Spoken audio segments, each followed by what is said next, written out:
Welcome to FretSpeak. My name's Christopher. I hope you are having a great week. You know, I was watching a performance from the NAMM show earlier this week, and there was a song. It was by Gary Moore. It's called "Still Got the Blues," and I was so impressed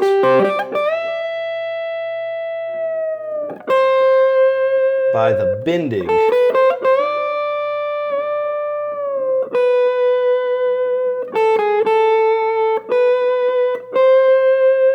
I wanted to do a quick lesson on what I think is one of the great separators from a professional sounding guitar player or someone that still has some things that they need to work on. You know, we've all heard the guys that are just, you know, they're trying to, but they're kind of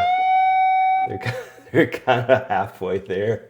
So I've got a couple quick exercises for you that you know, that I think will help you with this. So let's start on the G major scale, and I actually want to do it backwards. So let's see, G, F sharp, E, D, C, B, A, G. And so what we want to do is let's take this G note here. I'm literally going to play the next note in the scale, A.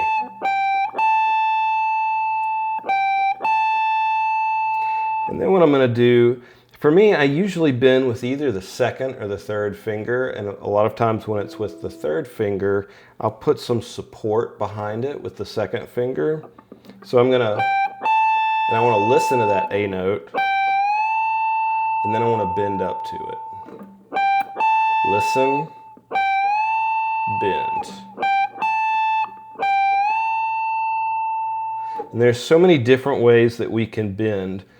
A lot of young players I see put an exaggerated amount of vibrato on their playing on every note, and some of that is to compensate. If they don't exactly know where the pitch is, then they'll, you know, over vibrato. This is great in blues or rock playing, but just like a vocalist, I want to have the option of having a straight tone, or I can, and then start adding in a small amount of vibrato, or I can have a large amount of vibrato if I want to. So just some things to think about when you're playing. Okay, so we're on the G note. We just played it up to A. Now we're just going to go down to the F sharp and the G. Now watch this. If it's a half step bend, a lot of times I'll use the second finger.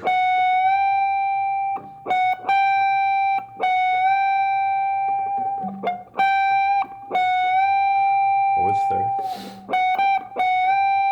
Okay, the next one I'll do is E to F sharp.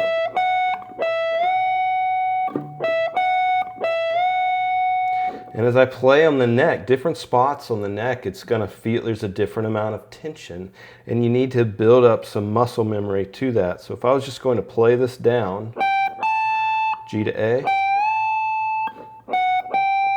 F sharp to G, E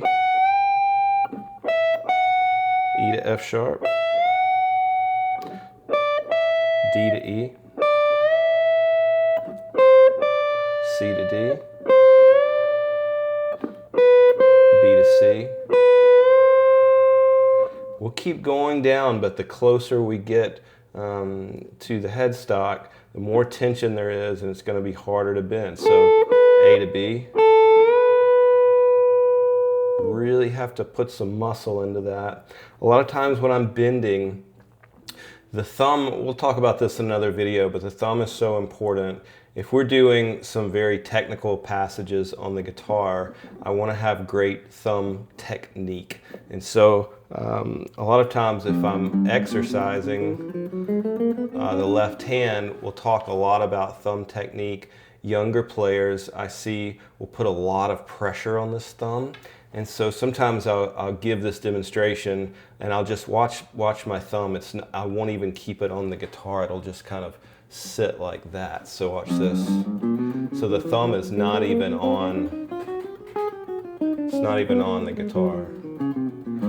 just to demonstrate how you don't need a lot of pressure on that. And if it's a really, if it's, you know, if I was doing a technical passage, like a sweeping passage or something like that, thumb technique is very important here. But for bending, I also think that thumb technique is important, and that thumb wrapped over the neck gives me a lot of support when I can bend up. So we're back at that scale.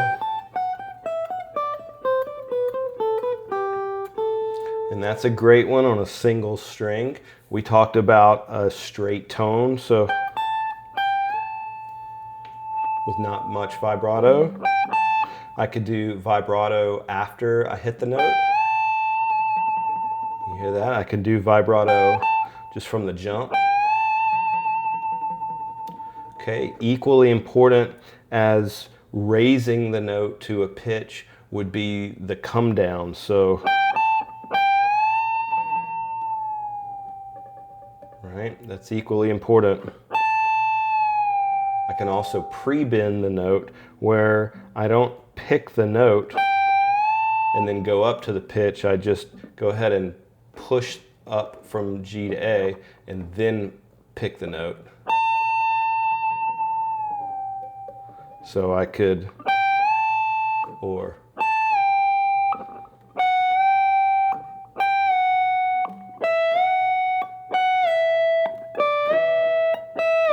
it's actually a really good exercise.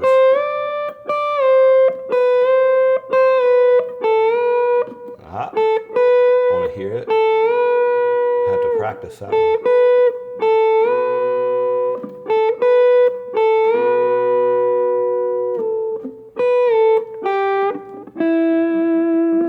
Okay, so let's take that and let's change some strings. A great way that we could do this, we could take maybe the G scale and we'll just kind of walk it down from G. So, okay, so that's kind of like 15, 14, 12, 15, 13, 12, if you're kind of a tab person.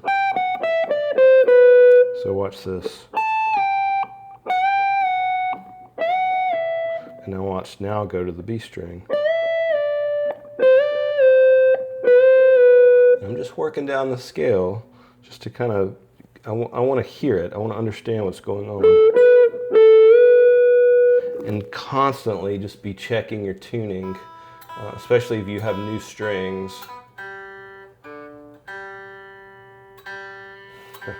It's the best thing you can do. It's just be in tune. As a young player, so here we come back to this.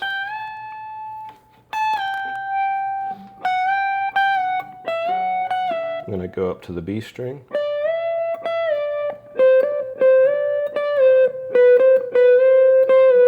Notice I did that with the first finger that time. All right. Oh, I can tell that is out of tune. Gibson and a G string is tough. So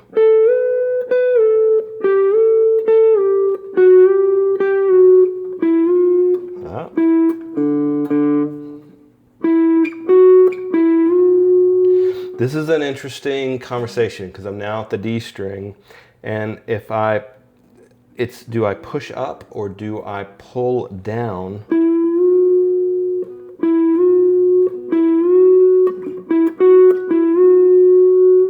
That is definitely a different feel.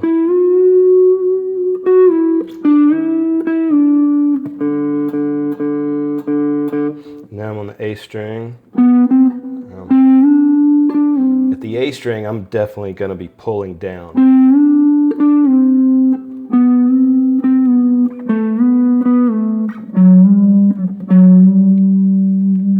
Ooh, you feel that? You really got to be sensitive there.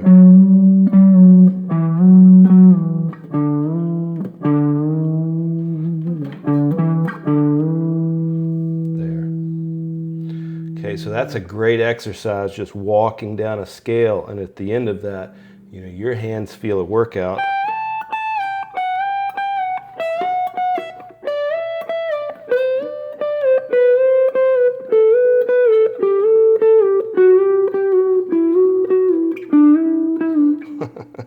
try.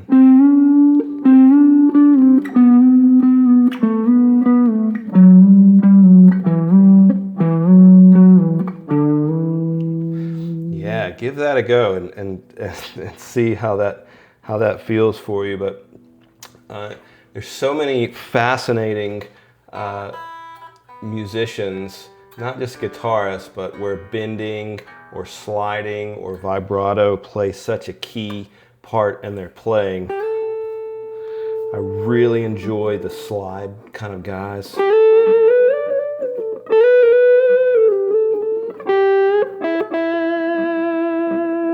And so maybe in the next lesson we'll talk kind of this this single finger vibrato thing that has a bending feel, but when you can do that well,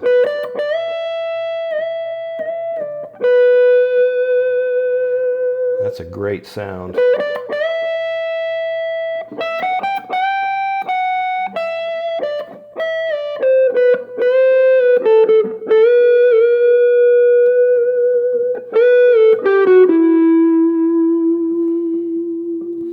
Yeah, so thanks for hanging out with me. Give that a try. Let me know what you think. Hit me up in comments, like and subscribe. Let me know what you'd like to see, and all the love. We'll talk to you soon.